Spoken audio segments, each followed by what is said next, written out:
limesemwa jambo la kamata hapa.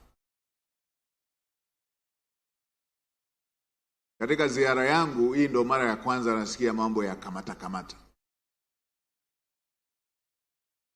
Na hasa kamata isiyo na sababu za msingi. Haya ni mambo ya zamani.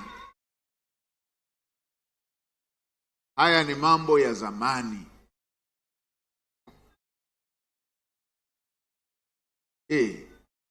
Haya ni mambo ya zamani. Kamata isiyo na msingi ni mambo ya zamani. Sasa Mheshimiwa Mkuu wa Mkoa, ndo mwenyekiti, isimamie hili na mlikomeshe.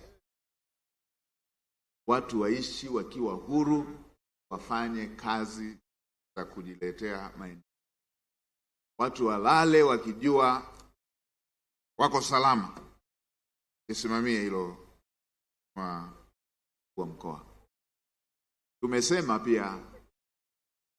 pia mshiriki na mlinzi wa kwanza wa kushirikiana na vyombo vyetu vya ulinzi na usalama ni mwananchi. Hatupaswi kutengeneza gap katika masuala yanayohusu ulinzi na usalama wa nchi. Kwa haya myarekebishe. Sijasikia kote ninakopita kwenye ziara. Kwa hiyo ili mlirekebishe. Watu wetu hawa wanawajuaga wakosaji, na ndio maana hata siku zingine nyingi huwa tunawazuia kuchukua sheria mkononi. Wanawajua. Kila eneo la nchi yetu, kila kijiji ukienda, wanawajua wahalifu. Mhalifu akikamatwa, hata wana kijiji wanaunga mkono, wanasema kwa kweli huyu mmechelewa sana kumkamata. Wanajua. Ila mkimkamata asiye na hatia, ndio watasema hata huyu naye kakamatwa. Ninyi mhalifu akikamatwa mnalalamika? Mhalifu akikamatwa mnalalamika? Kwa hiyo ukiona watu wamelalamika, kuna kitu hakiko sawa.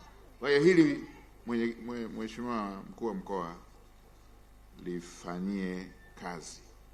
Lakini lingine nimesema na pale nikiwa Kondoa.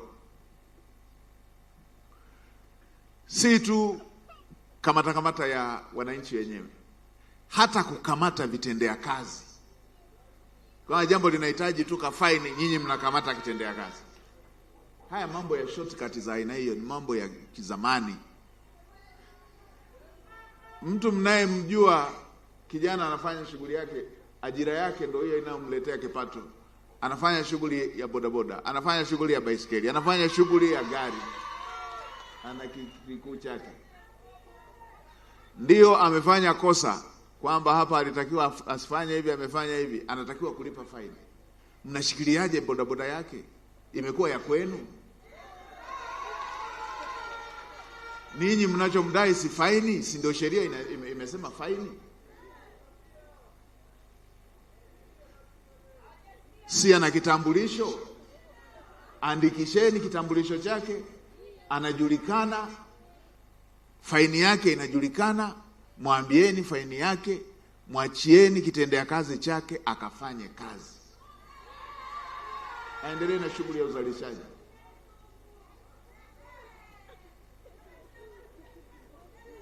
Ndio.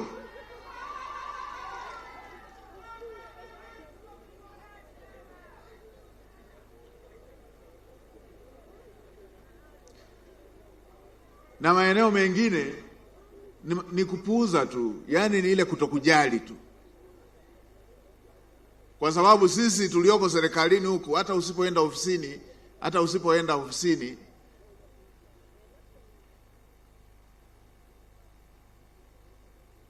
una uhakika serikali haifilisiki. Watakuwepo waliochapa kazi wameenda, unajua tu kazi inaendelea tu. Wenzetu waliojiajiri, yeye asipofanya kazi familia nzima inasimama. Na ukichukua kitendea kazi chake, ndo kabisa umeua mtaji, umeua na maisha ya familia nzima.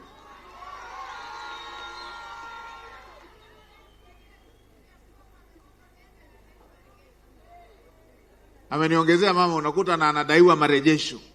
Umeua na nyumba yake. Nilienda ile siku ile niko pale Mvumi. Wameshikilia gari ya yule kijana yule, wanamdai 700,000. Ndio mnamdai 700,000. Sasa wameshikilia gari ya thamani ya milioni 25. Unashikilia gari ya milioni 25 kwa kudai 700,000. Wameshikilia miaka mingapi? 7. Ni mambo ya kipuzi kabisa.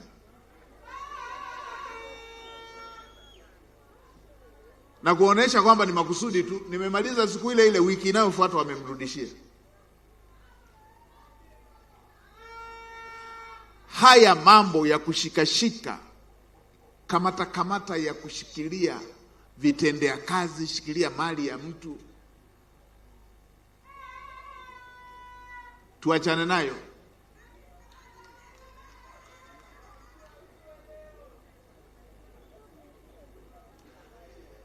Uchumi, na bahati nzuri mimi taaluma yangu ni uchumi.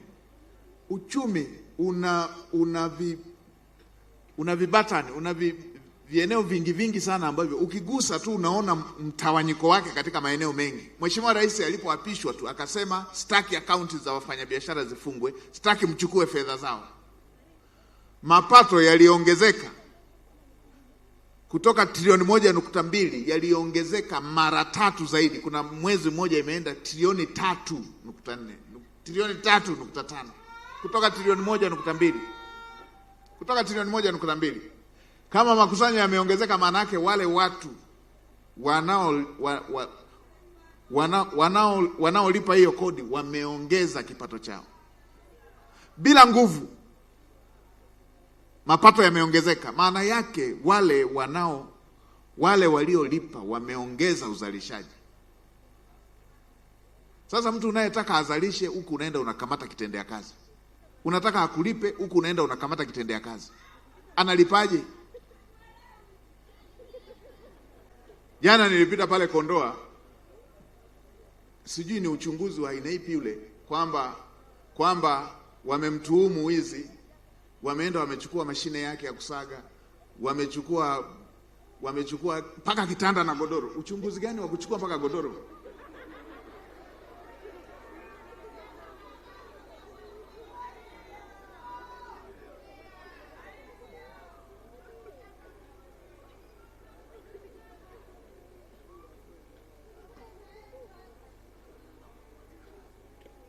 Sasa nasema wamezoea. Sasa mimi nimekuja nitawashikisha adabu wote wasio na adabu.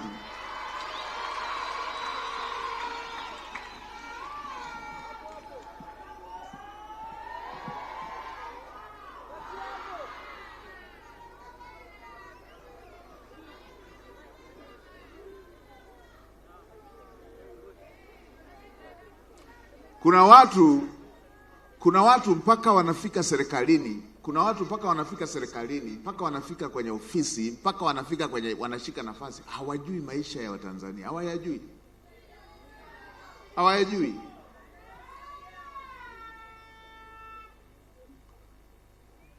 Tujifunze maisha ya watu wetu yakoje, tujifunze.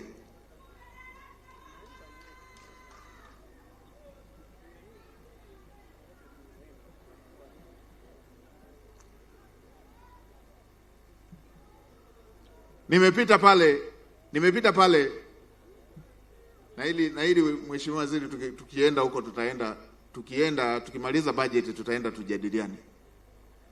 Nimepita pale nikakuta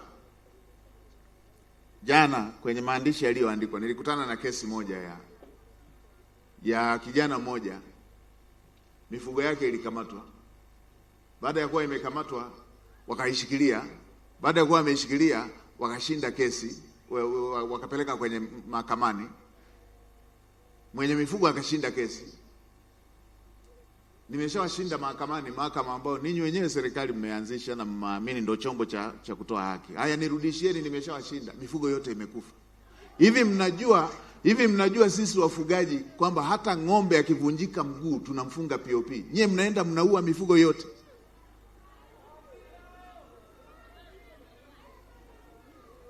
mnaua yote mifugo.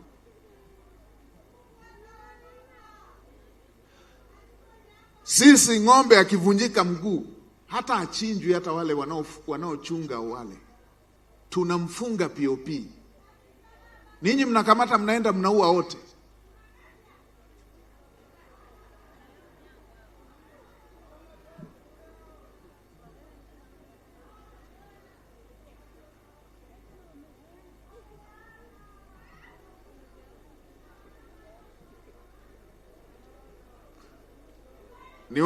Niwape taarifa njema. Mheshimiwa Rais ameshaelekeza hiyo sheria ya kutaifisha tunaenda kuifuta.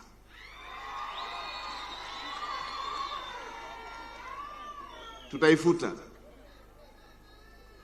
Ikishaanza kuwa kichaka tutaifuta.